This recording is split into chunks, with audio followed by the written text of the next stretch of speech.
पंजाब का कोई सबसे बड़ा दुश्मन है, पंजाबियत का सबसे बड़ा दुश्मन है, तो वो पाकिस्तान और आईएसआई है। हमारे बच्चों को नशत परोसते हैं, आतंक परोसते हैं।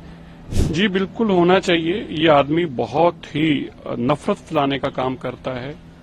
ये जिस तरह से इन्होंने पिछले दिनों में भी खास तौर पर इसने एक इतना बड़ा हिंदू और सिख में भी एक खाई खोदने की कोशिश की, और ऐसे आतंकी जो कि आईएसआई जो हमारे सबसे बड़ी दुश्मन है। अगर मैं मानता हूं पंजाब का कोई सबसे बड़ा दुश्मन है, पंजाबियत का सबसे बड़ा दुश्मन है, तो वो पाकिस्तान और आईएसआई है। हमारे बच्चों को नशत परोसते हैं, आतंक परोसते हैं, बेगुनाह लोगों को मरवाते हैं, और ऐसे लोगों से पैसे लेकर अपने ही लोगों के खिलाफ साजिशें रचना, ऐसे आदमी की तो जब्त पहले से हो जानी चाहिए थी। अच्छा हुआ और भी कोई बची हो तो वो भी ढूंढ के जब्त करनी चाहिए। नहीं होगा, पर बात तो यह है कि वो अभी खुद प्रधानमंत्री खुद पार्लियामेंट के अंदर और पार्लियामेंट के बाहर बार बार ये कह चुके हैं कि मुझे शक है।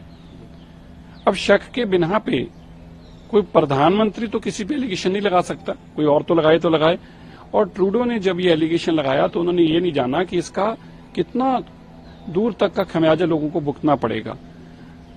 अब देखिए, हजारों लाखों बच्चों के माता पिता ने अपनी जमीनें जायदादें बेचकर, अपने आप को गिरवी रखकर, बैंकों से लोन लेकर अपने बच्चों को पढ़ने के लिए भेजा है। ऐसे में आपने उन सभी के लिए, और पंजाब और कनाडा जो है ये दोनों इस तरह से हैं, मैक्सिमम पंजाबी यहाँ या वहां है, सबके एक दूसरे से रिश्ते हैं।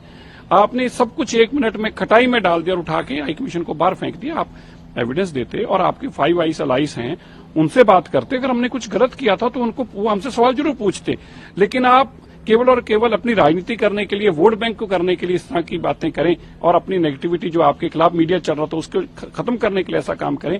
अब उनको मुंह की खानी पड़ रही है। देखिए, उनके खुद के प्रीमियर उनके खिलाफ बोल रहे हैं।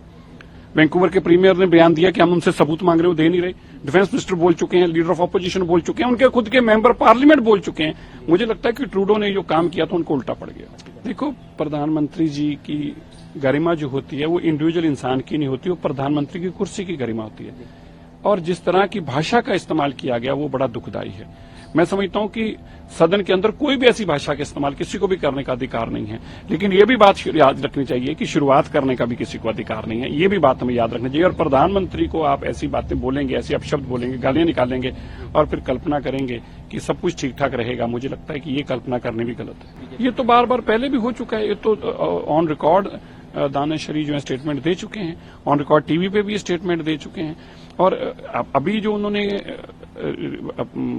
डिबेट के दौरान बात शुरू की, तो मुझे लगता है कि उनको भी संयम रखना चाहिए। और मैं फिर से कहूं कि ऐसे हमारा गरिमा, ये जो स्थान है ये बहुत गरिमा से भरा हुआ स्थान है, पार्लियामेंट का हाउस, इसके अंदर किसी को भी करने का अधिकार नहीं। पर ऐसा नहीं है कि एक करके बच जाए और दूसरे पे बात डाल दी जाए। नहीं, देखिए यही बात है ना, आप सिलेक्टेड करते हैं। जब प्रधानमंत्री जी को कोई रावण बोलता है तो आपको चिंता नहीं होती। प्रधानमंत्री जी के बारे में अपशब्द बोले जाते हैं पार्लियामेंट के अंदर, तो भी कांग्रेस नहीं बोलती, ना राहुल गांधी बोलते हैं, ना सोनिया गांधी बोलते हैं। और अब अगर बोल दिया है तो सारों ने बवाल खड़ा करके सिर पे उठा लिया। तो भैया शुरुआत क्यों की थी? सोनिया जी आप शुरुआत पे क्यों नहीं बोलते? राहुल जी आप शुरुआत पे क्यों नहीं बोलते? खड़गे जी आप उस बात पे क्यों नहीं बोलते जो दानिश अली ने शुरुआत में कहा था? तो इनके लिए सार तो ऐसा था कि इमरजेंसी लगे तभी इनको सार दिखता है संसद का।